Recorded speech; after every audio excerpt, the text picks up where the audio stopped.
안녕하세요. 안녕하세요. 안녕하세요. 안녕하세요. 예배로 나오신 여러분들을 환영합니다. 예배할 수 없는 우리를 부르셔서 하나님을 찬양하고 그 말씀을 듣게 하심에 감사드리며 이 시간 우리의 마음을 열고 찬양합시다. 오늘 두 번째 곡으로 우리 함께 기뻐의 찬양이 준비되었어요. 또 예배 전에 먼저 오셔가지고 자리에 착석해 계신 분들은 우리 함께 기뻐에 한번 들으셨을 텐데, 우리 함께 기뻐에 다들 아시죠? 찬양 생소한 찬양은 아닐 거예요. 되게 오래된 찬양이라 가지고 구원하신 하나님을 함께 기뻐하며 찬양하고 싶어서 선곡했습니다. 다들 잘 아시는 찬양이죠? 그런 거죠? 잘 아는 것 같죠? 그렇다면 이 찬양을 할 때는 박수를 어떻게 치는지도 아실 거예요. 근데 모르는 눈치인 것 같은데 이거? 그러면 제가 알려드릴 수 있어요. 이 찬양할 때 어렵지 않아요. 여러분 다 따라할 수 있는데, 이 찬양할 때는 할렐루야 전능하신 주가 다스리네, 이 부분에 할렐루야 전능하신 주가 다스리네 짝짝 짝짝 짝짝 이 박수가 준비되어 있습니다. 여러분 저를 봐주세요. 따라 하셔야 된단 말이에요. 마음을 열고 몸을 풀고 같이 기뻐하며 찬양해야 된다고요. 다시 한번 해볼까요? 우리 손을 다 우리 손을 다 들고 할렐루야 전능하신 주가 다스리네 짝짝짝. 좋습니다. 그래도 여러분 착하셔가지고 따라해 주시네요. 감사합니다. 우리 두 번째 곡으로 준비된 이 찬양을 할 때는 박수를 꼭 이렇게 쳐주셔야 됩니다. 그러면은 우리 몸을 풀고 마음을 열어 찬양합시다. 먼저 주의 집에 영광이 가득해 찬양할게요. 다 같이 일어나 찬양할까요?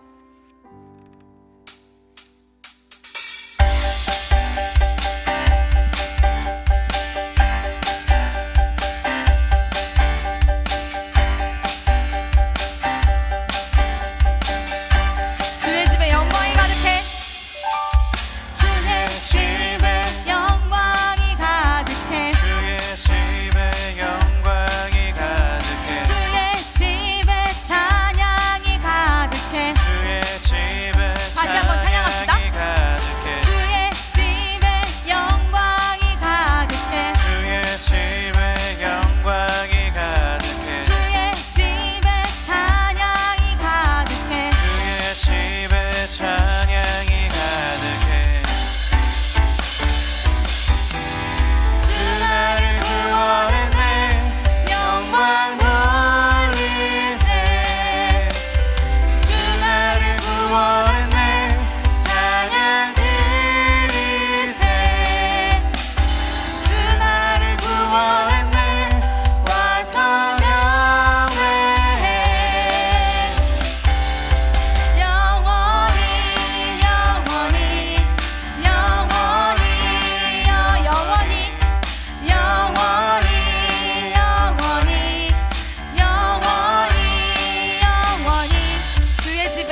찬양합니다.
높이며 금문에 들어가서 찬송함으로 그 이름을 송축할지어다.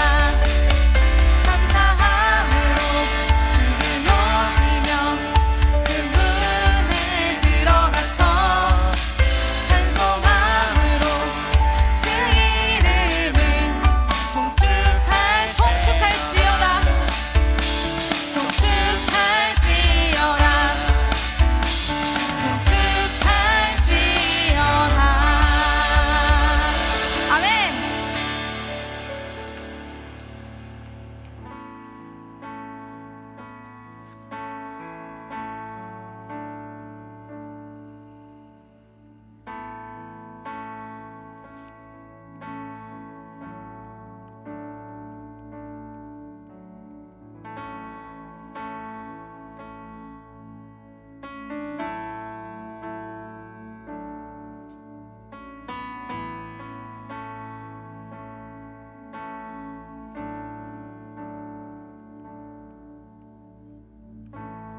내 구주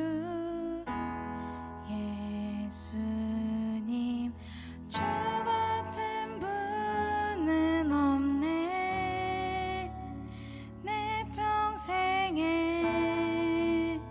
찬양하리 놀라운 주의 사랑을.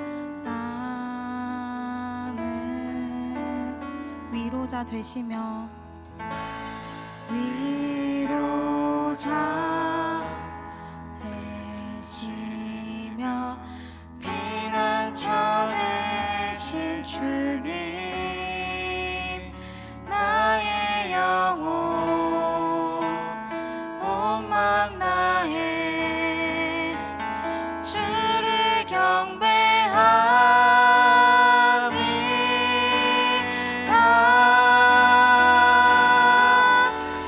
온 땅이여 주님께 외쳐라. 능력과 위엄의 왕 되신 주, 산과 바다 소리쳐 주의 이름을 높이리. 주행한 일 기뻐 노래하며 영원히 주님을 사랑하리라. 신실하신 주의 약속 나 받았네. 내 구주 예수님, 내 구주 예수님, 주 같은 분은 없네. 내 평생에 찬양하리. 놀라운 주의 사랑,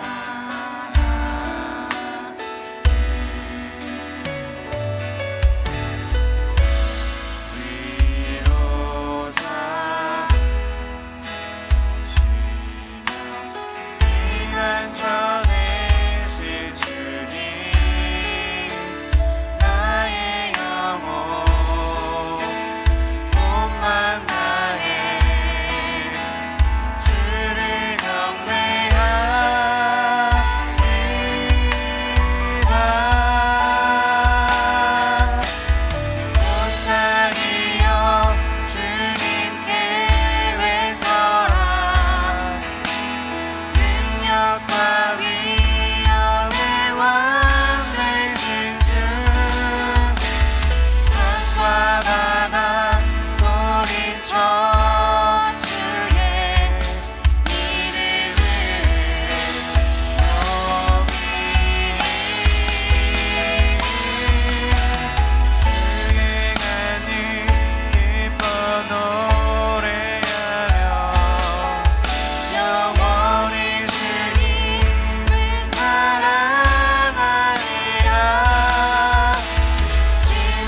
신실하신 주님의 약속을 받은 자녀임을 기억합니다.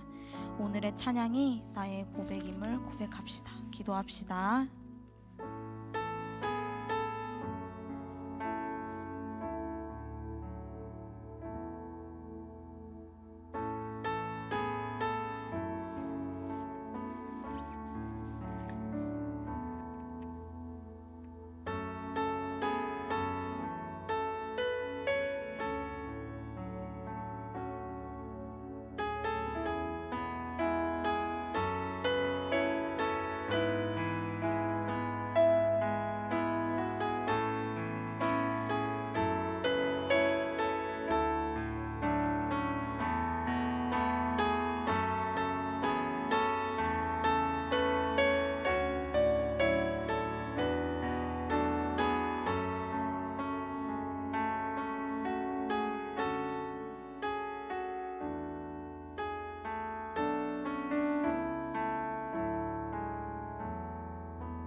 사도신경으로 신앙 고백하시겠습니다.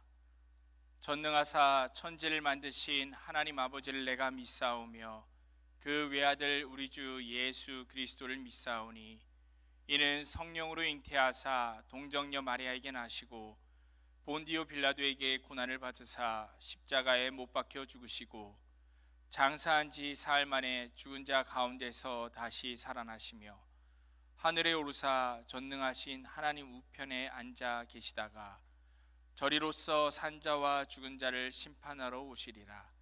성령을 믿사오며 거룩한 공회와 성도가 서로 교통하는 것과 죄를 사하여 주시는 것과 몸이 다시 사는 것과 영원히 사는 것을 믿사옵나이다. 아멘.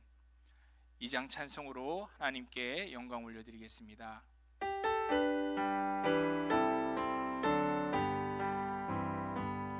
찬양 성부 성자 성령 성삼위일체께 영원 무궁하기까지 영광을 돌리세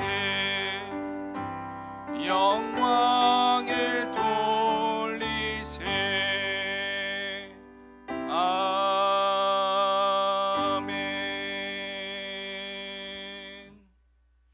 송태경 집사님 기도해 주시겠습니다.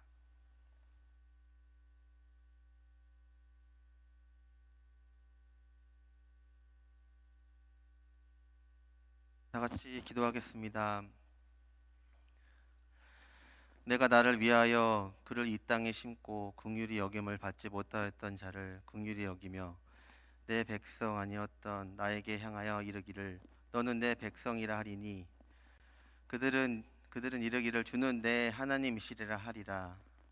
날마다 오래 참으심으로 그리고 끝없는 사랑으로 우리를 이끄시는 하나님 아버지, 혼란스러운 세상 속 힘들고 어려울 때 어디를 바라보고 누구를 의지해야 하는지를 늘 저희로 하여금 기억하게 하여 주시옵소서.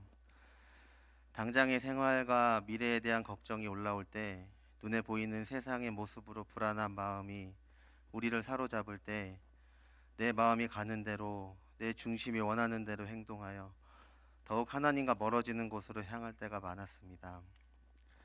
그럴 때마다 오래 참음으로 우리를 기다리시는 우리 하나님을 바라보게 하여 주시옵소서. 이스라엘 백성에게 은총과 긍휼로 장가들겠다고 선언하셨던 하나님의 그 인자하심을 바라보게 하여 주시옵소서. 날마다 세상을 돌이켜 하나님께 다가가고 하나님과 더 가까워지는 우리들의 삶이 될 수 있도록 하나님 아버지 도와주시옵소서. 하나님, 늘 섬김으로 봉사하는 우리 청년부 임원들과 또 셀 리더들이 있습니다. 그들을 기억하여 주시옵소서. 그들이 사람의 힘으로 우리 청년들을 섬기지 않게 하여 주시옵시고 날마다 성령님이 부어주시는 그 놀라운 은혜로 섬김을 감당할 수 있게 도와주시옵고 또 말씀을 하는 그런 지혜를 더욱더 풍만히 하여 주셔서 정말로 하나님께 영광 돌려드리고 말씀이 넘치는 그런 셀 모임이 될 수 있도록 하나님 아버지 도와주시옵소서. 날마다 말씀 전하시기 위해 준비하시는 우리 목사님이 기억하여 주시옵소서. 김상림 목사님에게 능력을 더하여 주옵소서. 정말 하나님 살아계신 하나님의 말씀을 전하고 우리 청년 공동체가 그 말씀으로 하나 될 수 있도록 하나님 더 붙잡아 주시옵소서. 부장 집사님과 간사님들 기억하여 주시옵소서. 각자 생업을 이끌어 가시며 또 바쁜 와중에도 우리 청년부를 위하여 기도하시고 늘 고민하시고 애쓰시는 우리 부장 집사님과 간사님들에게 더욱더 능력을 더하여 주셔서 우리가 섬김으로 우리 청년부 공동체가 더욱더 하나 되는 공동체가 될 수 있도록 하나님 아버지 도와주시옵소서.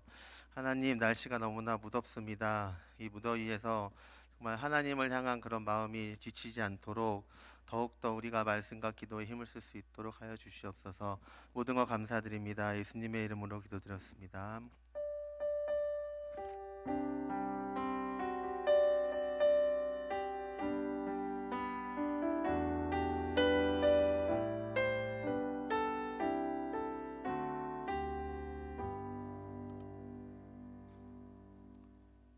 오늘 주시는 하나님 말씀은 갈라디아서 1장 6절로부터 10절까지의 말씀입니다. 우리 함께 자리에서 일어나셔서 주시는 말씀 교독하도록 하겠습니다.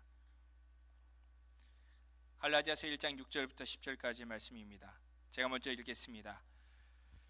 그리스도의 은혜로 너희를 부르신 이를 이같이 속히 떠나 다른 복음을 따르는 것을 내가 이상히 여기노라. 다른 복음은 없나니 다만 어떤 사람들이 너희를 교란하여 그리스도의 복음을 변하게 하려 함이라. 그러나 우리가 혹은 하늘로부터 온 천사라도 우리가 너희에게 전한 복음 외에 다른 복음을 전하면 저주를 받을지어다. 우리가 전에 말하였거니와 내가 지금 다시 말하노니 만일 누구든지 너희가 받은 것 외에 다른 복음을 전하면 저주를 받을지어다. 함께 읽겠습니다.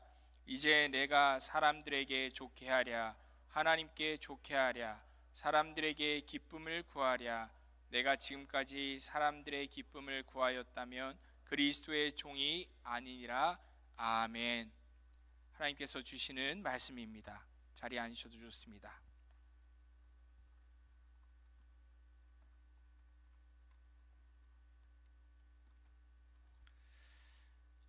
저희가 지금 계속해서 시리즈 설교를 해나가고 있습니다.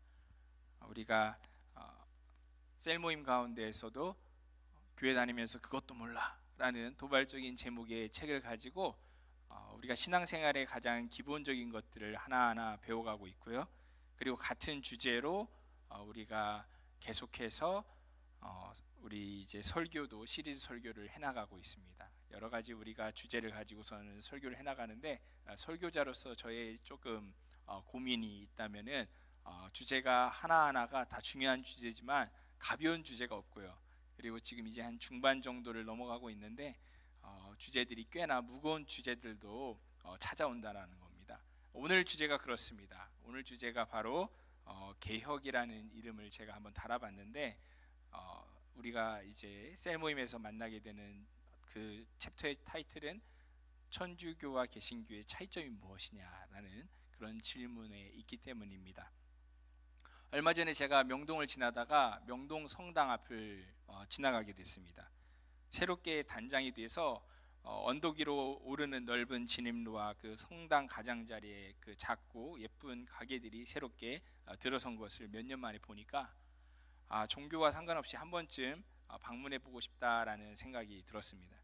하지만 그 성당 부지가 어떠한 과정을 거쳐서 얻어졌는지를 저는 그 역사를 알기 때문에 한편으로는 씁쓸한 마음이 올라왔습니다.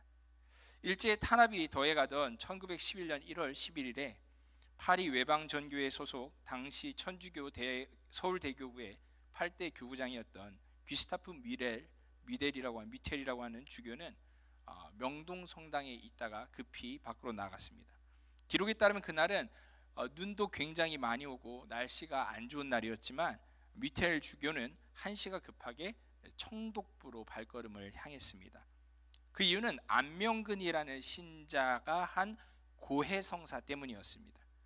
야고보라고 세례명을 가지고 있었던 안명근은 자신의 사촌형 도마라는 세례명의 안중근과 같이 천주교 신자였습니다.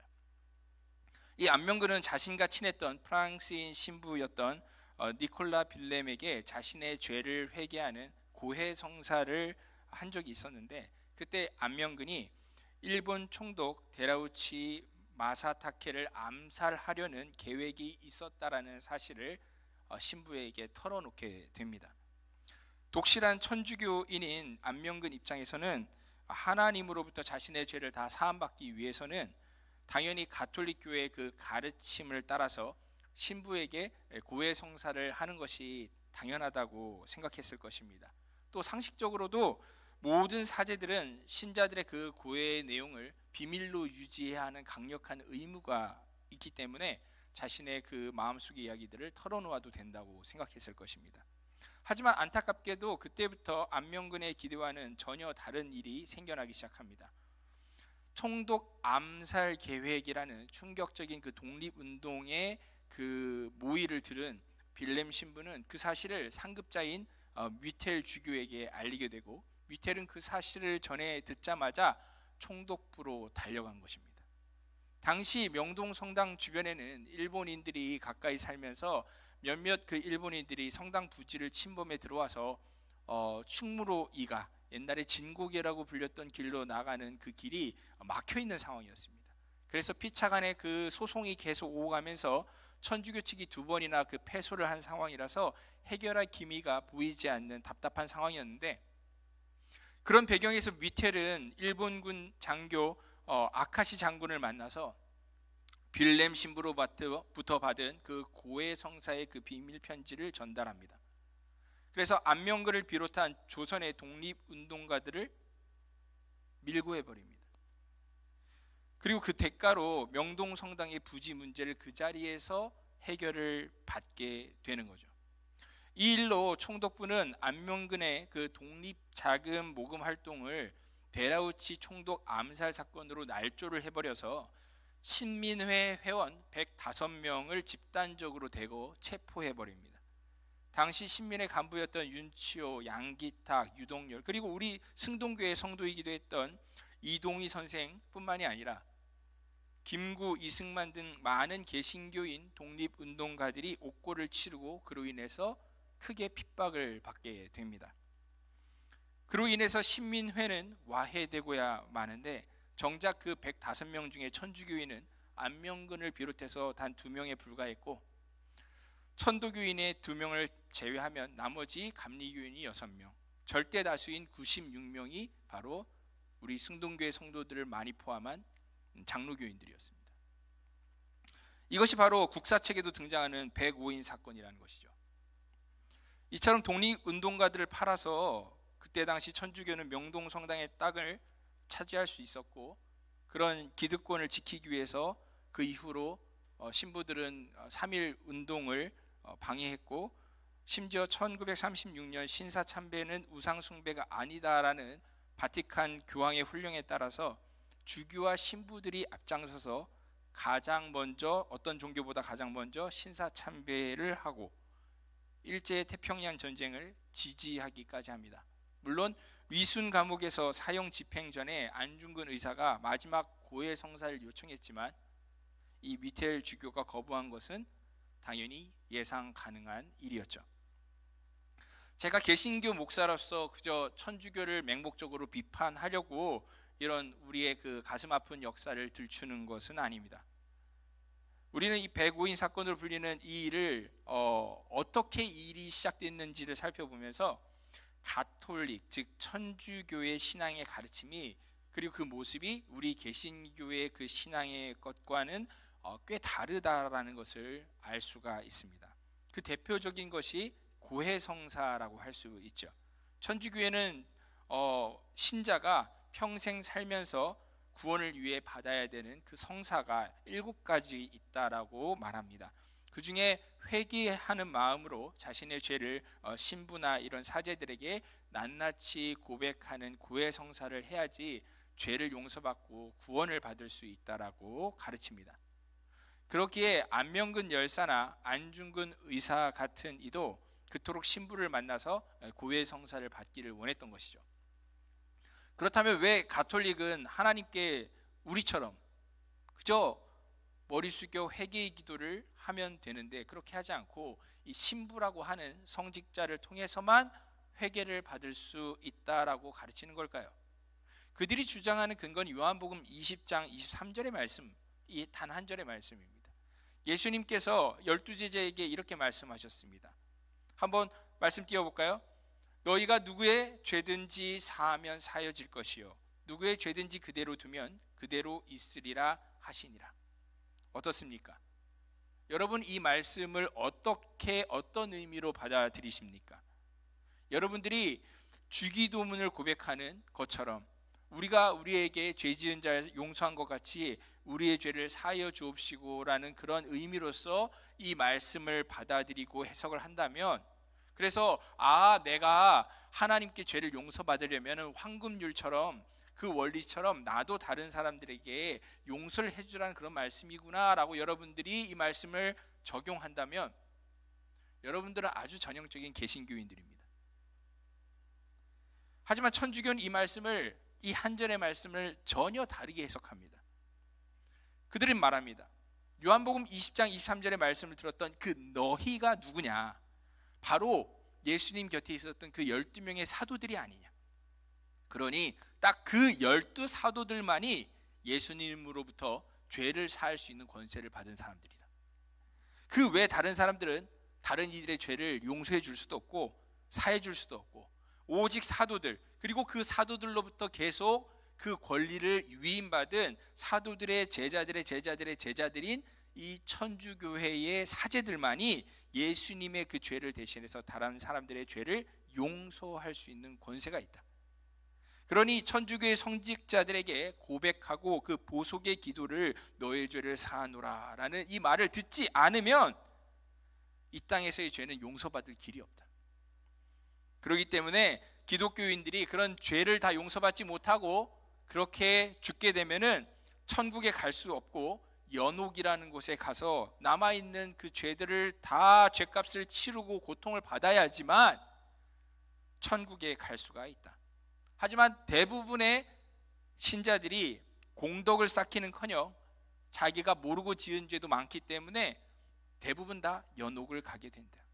그렇기 때문에 천국에 가려면 평소에 공덕을 많이 정말로 쌓고 간 그런 성인들을 공경하고 성인들에게 열심히 자신들에게 그 공덕을 나눠줄 것을 기도하고, 그것도 아니면은 죽은 이들을 위해서 살아있는 가족들이 대신 기도하고 혹은 교회에 헌금을 한다면 그 공덕으로 인해 연옥에서 고통받는 기간이 줄어들어 천국으로 옮겨갈 수도 있다.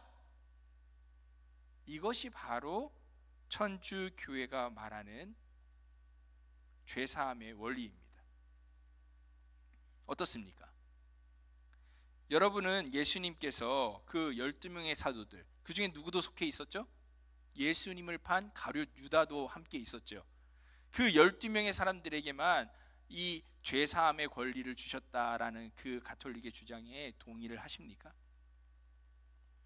그리고 베드로전서 2장 9절이 모든 그리스도인들을 너희는 택하신 족속이요 왕같은 제사장이요 거룩한 나라예요 그의 소유가 된 백성이다라고 말씀했음에도 불구하고 그들이 주장하는 것처럼 오직 천주교의 사제들만이 구약의 제사장들의 그 죄를 씻어주는 전통을 이어받고 오직 그들만이 그리스도의 대리자로서 사람들의 죄를 사할 수 있는 권세를 가졌다라는 그 주장을 여러분들은 동의하십니까?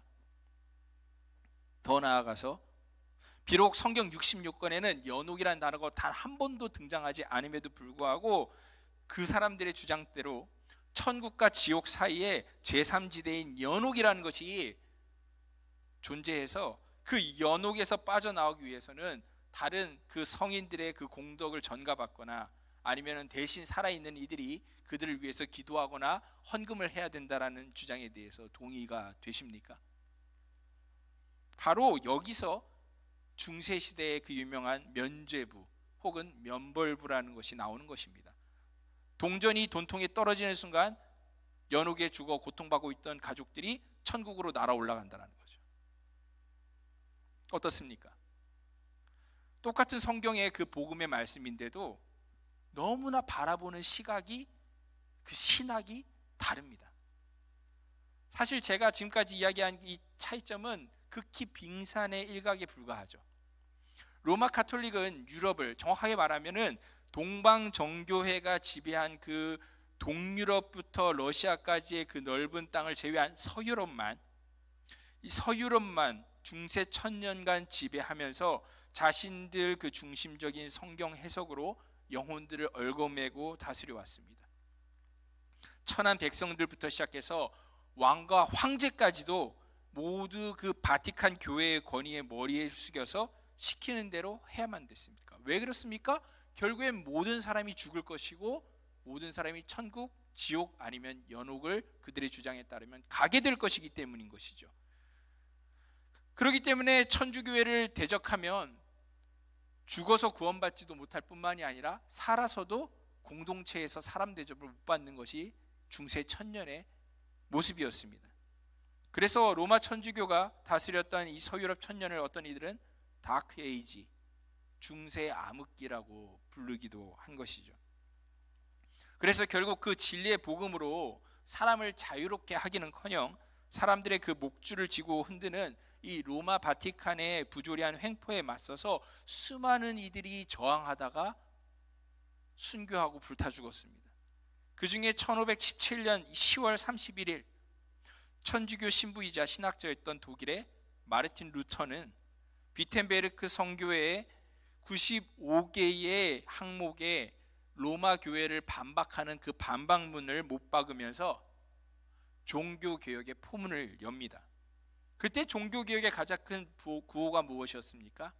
솔라 스크립투라, 오직 스크립처, 성경, 오직 성경으로. 이제 더 이상 예수 그리스도의 그 복음을 가리는 성경에 없는 교회와 사람들이 만들어낸, 교황이 만들어낸 그런 전통으로 구원의 자유를 막지 말라는 것입니다. 가톨릭과 교황의 그 가르침은 다른 복음이 되어버렸다는 것이죠. 오직 성경만, 성경 안에 있는 참 복음만 믿고 살 때에 구원받을 수 있다는 것이 그 종교개혁의 외침이었습니다. 이런 다른 복음이 진짜 복음을 가로막는 일은 2000년 동안 가득했습니다. 예수님의 그 제자들이 아직 살아서 숨쉬고 있었던 초대교회 당시에도 이런 다른 복음들이 다양하게 판치고 있었습니다.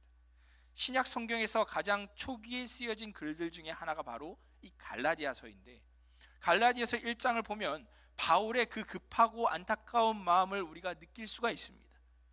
다른 편지 같으면은 편지를 받는 교회 성도들에게 격려와 칭찬의 말로 시작이 되기 마련인데, 이 갈라디아서는 1장 1절부터 5절까지의 짧은 인사말을 끝으로 바울 사도가 6절부터 통렬하게 꾸짖기 시작합니다. 퍼붓기 시작합니다. 6절부터 9절까지의 말씀을 우리 다시 한번 다 같이 합독해서 소리내서 한번 읽어보겠습니다. 한번 띄워주시고 읽어주겠습니다. 그리스도의 은혜로 너희를 부르신 이를 이같이 속히 떠나 다른 복음을 따르는 것을 내가 이상하게 여기노라. 다른 복음은 없나니 다만 어떤 사람들이 너희를 교란하여 그리스도의 복음을 변하게 하려 함이라. 그러나 우리나 혹은 하늘로부터 온 천사라도 우리가 너희에게 전한 복음 외에 다른 복음을 전하면 저주를 받을지어다. 우리가 전에 말하였거니와 내가 지금 다시 말하노니 만일 누구든지 너희가 받은 것 외에 다른 복음을 전하면 저주를 받을지어다. 이 4절의 짧은 말씀에 각 절마다 매번 반복해서 4번이나 등장하는 표현이 있습니다. 세어보셨어요? 확인해 보셨습니까? 어떤 표현이죠? 4글자, 다른 복음. 다른 복음이라는 게 도대체 뭐길래 이 바울 사도는 그렇게 치를 떨면서 이 다른 복음이라는 것을 저주하고 있는 걸까요? 사도 바울이 1차 선교 여행에서 가장 먼저 그리스도의 그 십자가 복음을 전한 곳이 바로 터키의 그 중부 지역 갈라디아 지방이었습니다. 목숨을 건 선교를 통해서 수많은 그 헬라의 이방인들이 예수님을 나의 구주, 나의 하나님으로 믿고 돌아왔죠. 구원받았습니다. 그리고 그 진리의 자유로 말미암아 그들은 하나님의 교회를 세우고 하나님 백성으로 살아가게 됩니다. 그야말로 예수님께서 오직 성령이 너희에게 임하시면 너희가 권능을 받고 예루살렘과 유다와 사마리아와 땅끝까지 이르러 내 증인이 되리라, 그렇게 말씀하신 그 사도행전 1장 8절의 말씀이 현실화되는 순간이었습니다. 그런데 1년여의 시간이 지나고 난 다음 바울은 이상한 소식을 듣습니다. 바울의 그 첫 열매와 같고 그에게 있어서 자랑드린 이 갈라디아 교회로부터 이상한 소문이 들려오는 것입니다. 바울이 전했던 그 복음과는 전혀 다른 이상한 다른 복음을 전하는 이들이 나타나서 그 갈라디아 교회 사람들을 헷갈리게 만들고 있다는 소문이었습니다. 그 이상한 교사들의 주장은 이랬습니다. 바울은 너희에게 하나님의 독생자 예수가 세상 죄를 위해 죽고 부활했다는 그 복음을 믿는 것만으로 충분히 구원을 받을 수 있다고 말은 했지만 사실 그걸로는 부족하다. 예수가 이 땅에 오기 전 하나님이 이미 유대인들에게 주신 그 율법과 유대인들이 수천 년 동안 발전시켜온 그 전통들을 지켜야 한다. 그래야지 구원을 받을 수 있어. 그러니 너희 남자들은 제일 먼저 지금 당장 할례부터 받아라. 어떻습니까? 여러분들은 그 주장에 동의하십니까? 여러분도 세상 모든 죄를 대속하시기에는 예수 그리스도의 십자가 피만으로는 뭔가 2% 부족하다고 생각하십니까? 그리고 3일 만에 돌무덤을 여시고 다시 사셔서 이 땅에서 40일 동안 12제자들 뿐만이 아니라 500여 성도들에게 일시에 부활하신 그 모습을 보이신 그 예수 그리스도, 그리고 다시 심판하러 오실 것을 약속하시면서 하늘로 올라가신 그분을 믿는 것만으로는 구원받기에 뭔가 2% 부족하다고 여러분들도 생각하시냐는 겁니다. 만일 십자가 보혈로 우리가 마음에 성령을 받았고 그 성령이 우리가 하나님 나라의 백성이 된 그 표시, 즉 마음의 할례가 되셨다라면은 갈라디아인들이 이제 와서 그 구약의 율법을 따라 자신의 몸에 피를 내는 육체의 할례를 받는 것이 도대체 무슨 필요가 있냐는 것입니다. 그리고 다른 율법들과 유대인들의 그 수많은 전통들을 다 지켜야지만 구원을 받을 수 있다라고 가르치는 것이 도대체 무슨 소리인 것입니까? 이런 말들은 다 예수님을 모욕하는 참남한 말들입니다. 예수님이 충분하지 않다라는 소리입니다. 예수님은 그 십자가의 죽음은 불완전한 것이기 때문에 인간의 노력과 사람의 공덕으로 마저 채워야지만 구원을 받을 수 있다라는 겁니다. 그러니 완벽하지 않은 그 예수님의 복음이 아닌 우리들의 말을 들어라. 이제부터 우리가 가르쳐주는 대로 여러 가지 이것도 하고 저것도 해야지 너희가 구원을 받을 수 있다라고 이야기를 하니 그 소문을 들은 바울은 마음이 찢어질 듯해서 이 저주받아 멸망받을 헛소리들이라고 이 다른 복음이라면서 4번이나 그 답답한 마음을 쏟아붓는 것입니다. 어떻습니까, 여러분? 여러분은 예수 그리스도의 복음만으로 충분하다고 믿으십니까? 사람이 만든 이 무익한 전통들이 아닌 솔라 스크립투라, 오직 성경이 말씀하시는 그 예수의 복음만으로 여러분들은 충분하십니까? 충분하시면 한번 아멘 해보시기 바랍니다. 할렐루야. 그렇습니다. 우리가 하나님의 말씀을 따르겠습니까? 아니면 사람들의 말을 따르겠습니까? 그러기에 바울은 갈라디아서 1장 10절에서 이렇게 말씀합니다. 우리 같이 한번 읽어보겠습니다. 이제 내가 사람들에게 좋게 하랴, 하나님께 좋게 하랴, 사람들에게 기쁨을 구하랴. 내가 지금까지 사람들의 기쁨을 구하였다면 그리스도의 종이 아니니라. 여러분, 우리가 정말 성경이 말씀하시는 그 복음을 믿는다면은 우리는 결단코 사람을 기쁘게 해서는 안 됩니다. 만일 갈라디아 성도들이 유대교의 그 전통을 지켜야 한다라는 이 거짓 교사들의 가르침을 따랐다면 어떻게 됐겠습니까? 일단 그 교사들을 기쁘게 했겠죠. 그리고 유대인들을 기쁘게 했겠죠. 그리고 어쩌면 자기 자신들도 기뻤을지 모릅니다. 왜냐고요?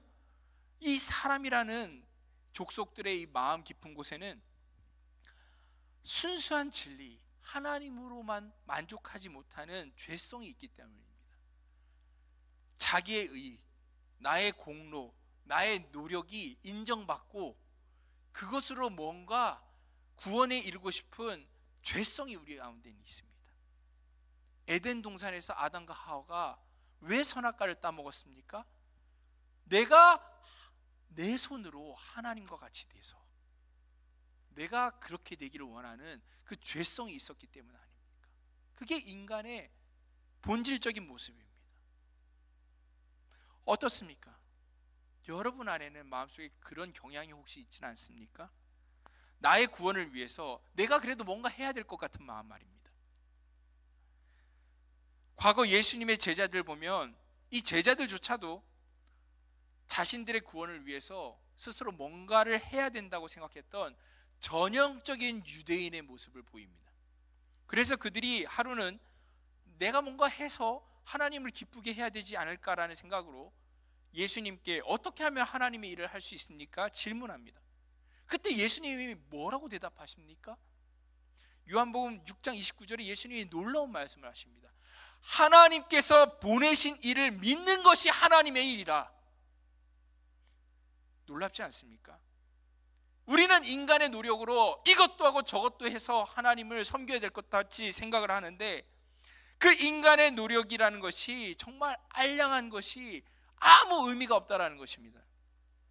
우리가 하나님을 위해서, 하나님 나라를 위해서 할 수 있는 일은 유일하게 무엇이라는 겁니까?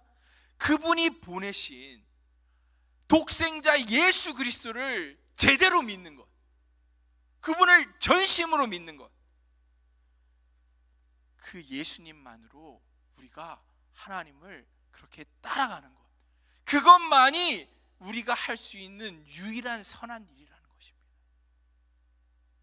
그러니 여러분, 하나님을 위한 마음의 열정을 갖는 것은 좋지만 종교적인 율법적인 열심을 가지고 이것도 하고 저것도 하고 공덕을 쌓아야지만 구원을 받을 수 있다라는 혹시 그런 잘못된 복음을 말하는 교리가 있다면 여러분, 그런 말에 귀 기울이지 마십시오.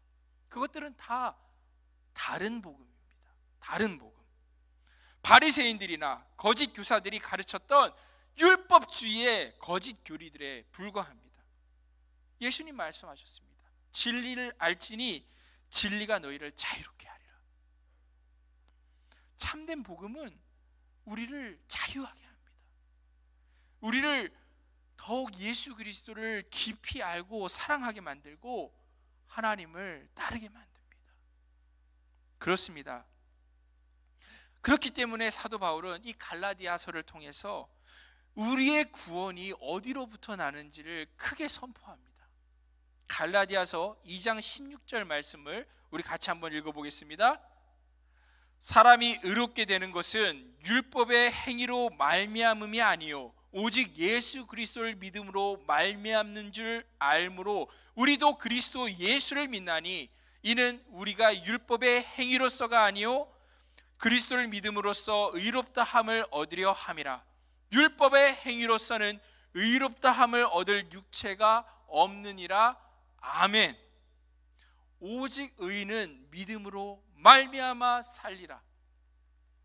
율법도 아니고 사람의 전통도 아니고 그 노력도 공로도 아니라 오직 예수 그리스도를 믿는 믿음으로 우리 모두 의로움을 얻는다는 이 이신칭의의 복음, 이 복음을 의지해서, 이 갈라디아서 말씀을 의지해서 마틴 루터는 거짓 교리와 인간의 전통으로 타락해버린 로마 가톨릭을 맞서서 세상을 정화시킨 종교개혁에 큰 불을 지필 수 있었던 것입니다. 간혹 어떤 분들은 저에게 묻습니다. 그럼 천주교에는 구원이 있나요? 거꾸로 저는 질문해 보고 싶습니다. 그러면 천주교회는 뭐라고 말할까요? 천주교는 교황의 가르침을 따르지 않는 모든 이들에겐 절대 구원이 없다고 오랫동안 말해왔다가 불과 얼마 전인 1960년대에 교리를 대폭 수정합니다. 그래서 이야기합니다. 자기 탓 없이 그리스도의 그 복음과 그분의 교회를 모르지만 진실한 마음으로 하나님을 찾고 양심의 명령을 통해서 알게 된 하나님의 뜻을 은총의 영향 아래에서 실천하려고 노력하는 사람은 영원한 구원을 얻을 수 있다. 꽤 긴 말인데 정확하게 그 말을 한번 줄여보면은, 그리고 또 이 말을 잘 생각해 보면 이 말이 절반은 맞고 절반은 틀린 말장난과 같습니다. 무슨 말이냐면 양심에 비추어서, 하나님을 몰라도 양심에 비추어서 이 다음에 심판을 받을 것인데 양심에 문제가 없으면 구원받는다라는 겁니다. 그런데 생각해 보십시오. 거짓말 한 번 안 하고 양심에 거리끼는 일 한 번 없이 사는 사람이 이 세상에 어디 있냐라는 겁니다. 하나님의 말씀을 전혀 듣지 못했던 사람들이 최종 심판의 날에 그 자기 자신의 양심이 증거가 되어서 심판을 받고 어쩌면 구원받을 수 있지 않은가라는 이 말은 사실 사도 바울이 로마서 2장에서 이미 한 말씀입니다. 하지만 여기에는 분명히 함정이 있죠. 천주교는 뭐라고 말하고 있습니까? 교황을 그리스도의 대리자로 따르는 이 로마 가톨릭 교회 외에는, 이것을 알면서도 이 천주교회에 속하지 않는 다른 사람들은, 그래서 바로 우리 같은 이 개신교인들은 절대 구원받지 못할 이단자들이다라고 이 선포하고 있는 것이죠. 그러면 원래 질문으로 다시 돌아가 보겠습니다. 가톨릭에는 구원이 있을까요? 저는 그들의 그 냉정한 시선과는 반대로 네, 천주교에도 구원이 있을 수 있다라고 저는 말하고 싶습니다. 다만 아이러니하게도 이 천주교가 강조하는 성경에 없는 이 교회의 전통과 교황의 가르침을 열심히 신실하게 따르면 따를수록 어떻습니까? 아이러니하게도 구원에서 멀어집니다. 왜요? 그것은 다른 복음이기 때문에. 어설프게 믿어야지 천주교회는 구원받을 수 있다라는 너무나 역설적인 상황인 것입니다. 왜요? 왜 그렇습니까? 이 천주교의 교리는 예수님의 십자가 복음만으로 충분하지 않다고 말하고 있기 때문입니다. 교황의 교회의 전통을 따르고 공로를 쌓아야지만, 노력을 해야지만 구원받을 수 있다고 주장하기 때문이죠. 그러면 우리 개신교회에는, 우리 개혁교회에는 반드시 구원이 있을까요? 여러분 어떻게 생각하십니까? 벌써 제 대답을 눈치채신 분들이 많을 거라고 생각합니다. 제 대답은 이전의 것과 동일합니다. 우리 교회 안에서 구원을 받을 사람이 있고요, 못 받을 사람도 있습니다. 이렇게 예배당에서 순전하게 이 성경의 진리가 선포된다 할지라도 이 성경의 복음을 마음으로 받지 않는 사람들은 이 예배당에 엉덩이를 붙이고 앉아 있어도 구원받을 방법이 아무 방법이 없습니다. 더 나아가서 자신이 하나님을 믿는다고 주장하는 사람이 있는데 이 하나님의 성경 말씀을 듣지도 않고 읽지도 않고, 그리고 이 말씀이 선포되는 예배의 자리를 거부하는데 그 영혼의 구원에 대해서 장담할 아무런 방법이 없습니다. 심지어 자기 스스로 어떤 거짓 복음, 자신만의 그 신앙 체계를 만들어내서 하나님을 좋게 하는 것이 아니라 자신의 마음을 좋게 하는, 그렇게 자신의 마음을 기쁘게 하는 자기 만족적인 신앙생활을 하는 사람이 있다면은 그 사람이 아무리 바른 복음의 교회 안에 있다 할지라도 구원받을 수 있는지 저는 물음표를 가질 수밖에 없습니다. 하얗다고 해서 다 양이 아닙니다.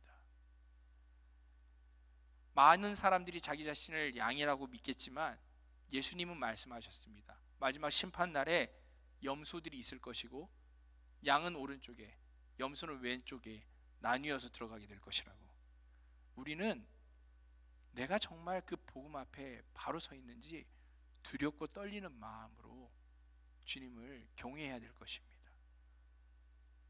사랑하는 형제 자매 여러분, 여러분들을 두렵게 하고 겁주려고 이 말씀을 선포하는 것이 결코 아닙니다.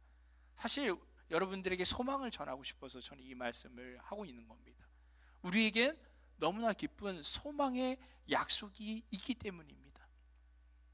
우리는 유대인들의 그 율법을 하나도 어기지 않고 다 지킬 방법이 없고요, 가톨릭이 말하는 것처럼 천국에 직행할 만큼 공로를 넉넉히 쌓는 그런 삶을 솔직히 살고 있지도 않습니다. 그런데 진짜 기쁜 소식이 여기에 있는 거죠. 구원이 어디로부터 난다고요? 우리 자신의 노력이 아니라 오직 100% 예수 그리스도로부터, 참된 그 복음으로부터 난다는 것입니다. 에베소 2장 8절부터 9절은 말씀합니다. 너희는 그 은혜를 인하여 믿음으로 말미암아 구원을 받았느니 이것은 너희에게서 난 것이 아니요 하나님의 선물이라. 행위에서 난 것이 아니니 이는 누구든지 자랑하지 못하게 함이라. 우리를 구원하시는 이 그리스도의 복음이 하나님의 선물입니다. 그 복음을 믿는 이 믿음조차도 하나님의 선물입니다.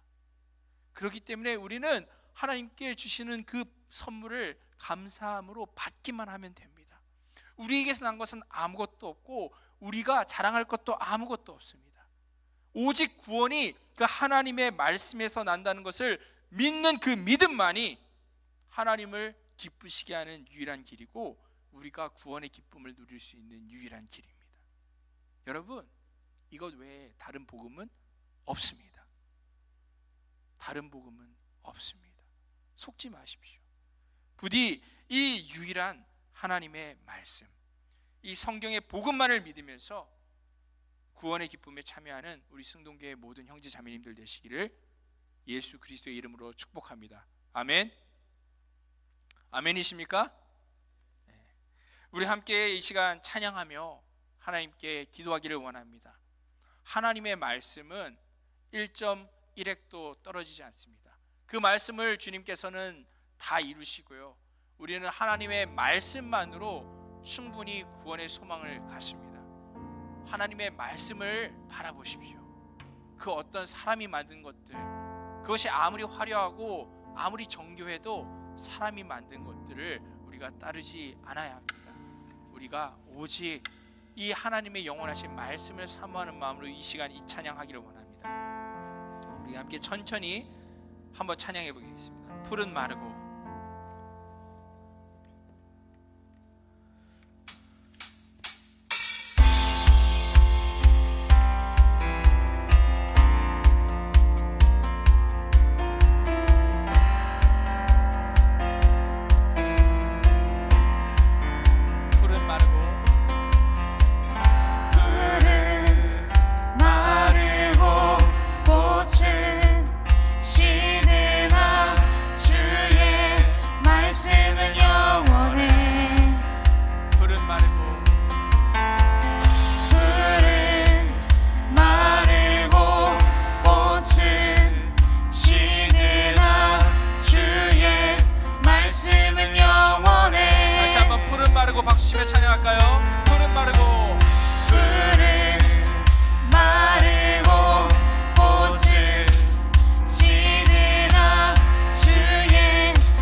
주의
힘과 우리의 공로로는 우리는 구원받을 수 없는 연약한 자들입니다.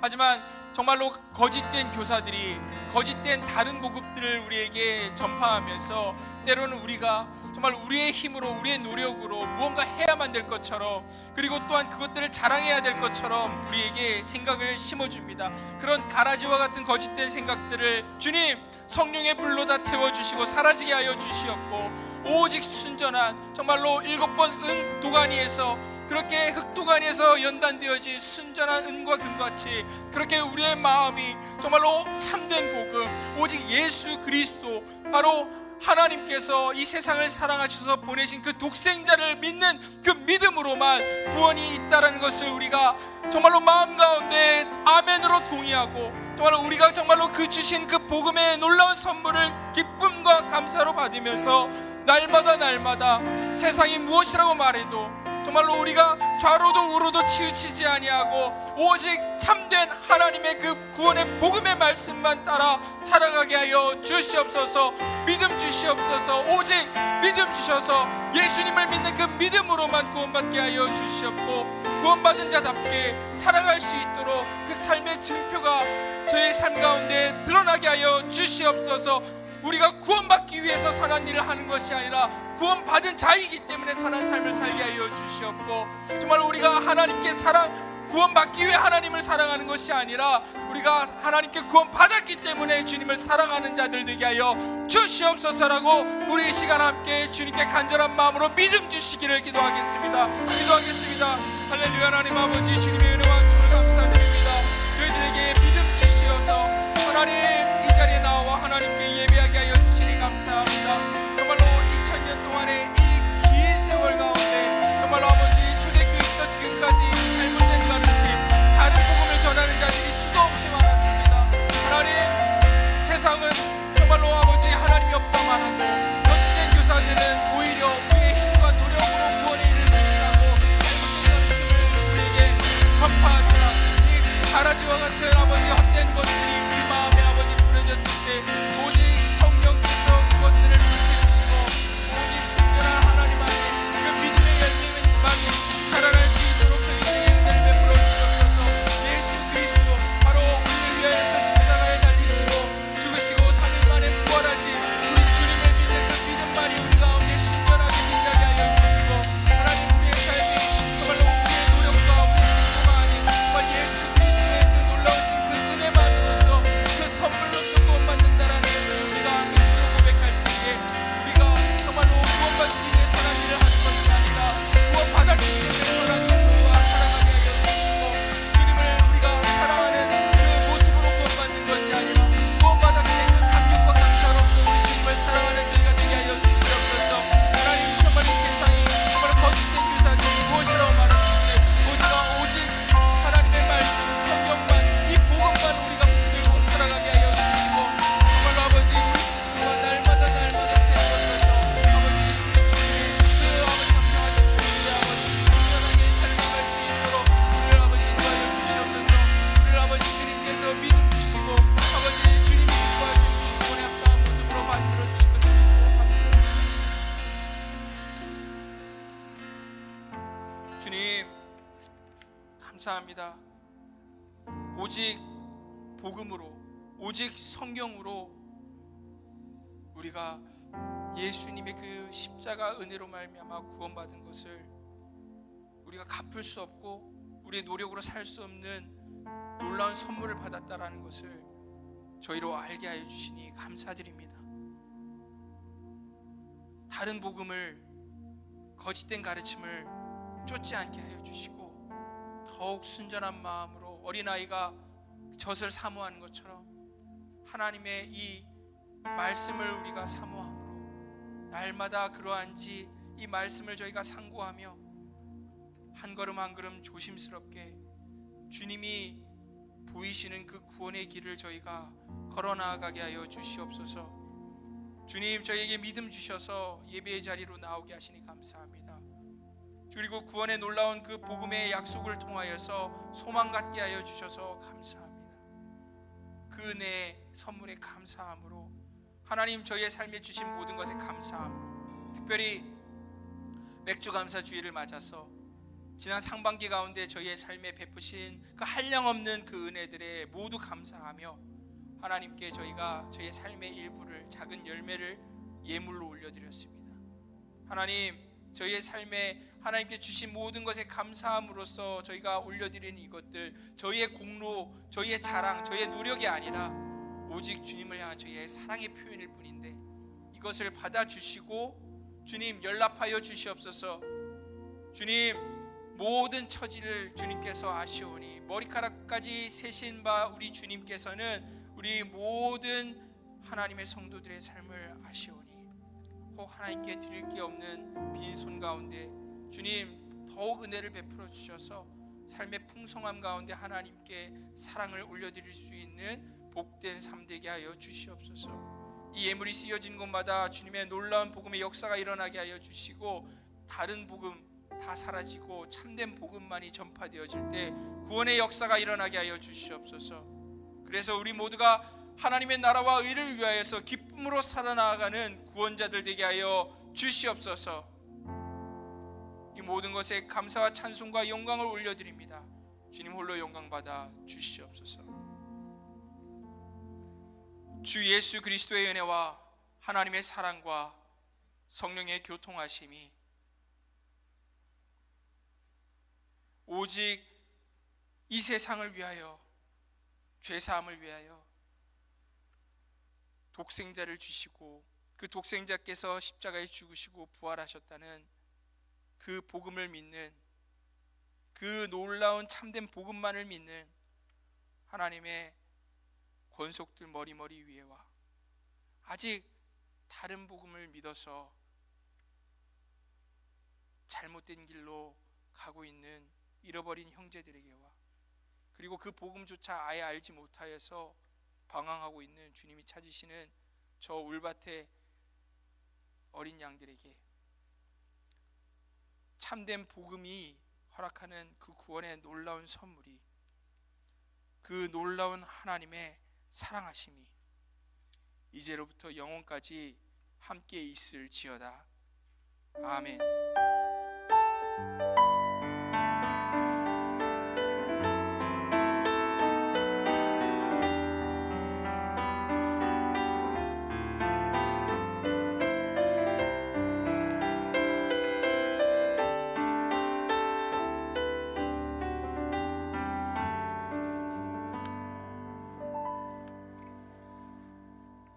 광고 시간입니다. 오늘 우리 교회에 처음으로 오신 분들을 예수님의 이름으로 환영합니다. 여기 앞쪽에 검은 옷 입으신 분이랑 저쪽 뒤쪽에 안경 쓰고 검은 옷 입으신 분 두 분 계신 것 같은데 혹시 손만 들어주실 수 있나요? 혹시 처음 오신 거 맞죠? 네. 환영의 박수로 맞아주시겠습니다. 환영합니다. 잘 오셨습니다. 예배를 마친 후 예배당 뒤쪽으로 오셔서 김상현 목사님과 임원진의 환영과 안내를 받으시기 바랍니다. 3부 예배는 청년 예배 형식으로 드리지만 누구나 참여가 가능한 예배이오니 모두가 기쁜 마음으로 예배에 참석해 주시기 바랍니다. 본 예배는 헌금 수집 시간이 예배 중에 따로 마련되어 있지 않습니다. 들어오실 때 예배당 뒤에 있는 헌금함에 넣어주시면 저희가 감사함으로 하나님께 봉헌하도록 하겠습니다. 본교회 소식입니다. 오늘은 맥주 감사 주일입니다. 언제나 우리에게 부족함 없이 그리고 우리의 필요에 맞게 공급해 주시는 하나님의 은혜에 감사하는 주일로 드리시기 바랍니다. 청년부 소식 전달해 드리도록 하겠습니다. 먼저 상반기 총회가 다음 주일 10일 오후 2시 30분 청년부실에서 있습니다. 당일 셀 모임은 없고요. 상반기 운영에 대한 보고를 하고 또 다과도 준비되어 있으니까 준비하는 손길 위해 기도 부탁드리고 청년부원 모두 참석해 주셨으면 좋겠습니다. 아울러 청년부 운영을 위해 온라인 설문지를 이번 주 동안 받을 예정입니다. 소중하고 다양한 의견을 부탁드리겠습니다. 두 번째로 셀모임 영상 촬영이 있습니다. 셀모임 시간에 진행될 거고요. 셀별로 30초에서 60초 정도 길이 되는 영상을 찍을 거니까 송태경 간사님 안내에 따라서 잘 진행해 주셨으면 좋겠습니다. 세 번째로 회비 납부입니다. 오늘은 회비 납부하는 주일이고 청년부 모임 및 활동에 저희가 청렴하게 사용하고 있으니 모두가 성실하게 납부해 주셨으면 좋겠습니다. 인당 5,000원이고요. 셀 모임 시작할 때 현금으로 셀장님께 내주셔도 되고 계좌로 송금해 주셔도 됩니다. 자세한 사항은 주보를 참고해 주시고 모두 일어나셔서 마지막 찬양으로 예배 마치도록 하겠습니다.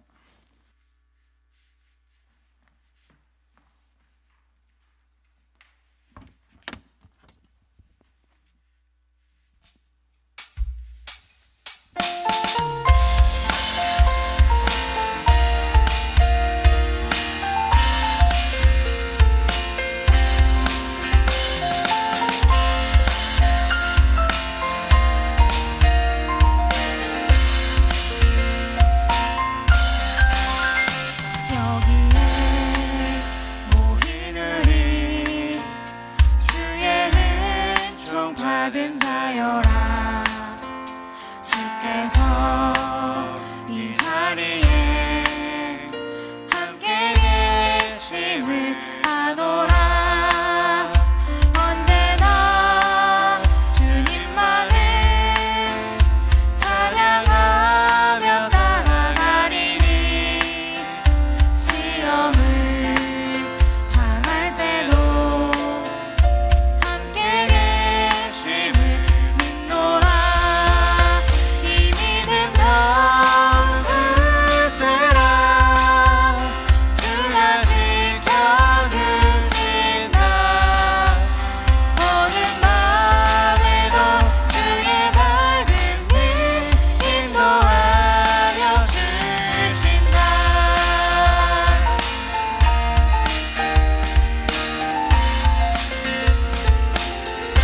주님이 뜻하시니 헤아리기 어렵더라도 언제나 주 뜻 안에 내가 있음을 아노. 여기에 모인 우리 사랑받는 주의 자녀라. 주께서 뜻하시니 우릴 통해 펼치신다. 사랑의 말씀들이 나를 더욱 새롭게 하니 때로는 넘어져도 제 모습을 믿노라. 이 믿음 더욱 굳세라. 주가 지켜주신다. 어느 밤에도 주의 밝은 빛 인도하여. 이 믿음 더욱 굳세라. 이 믿음 더욱 굳세라. 주가 지켜주신다. 어느 밤에도 주의 밝은 빛 인도하여 주신다.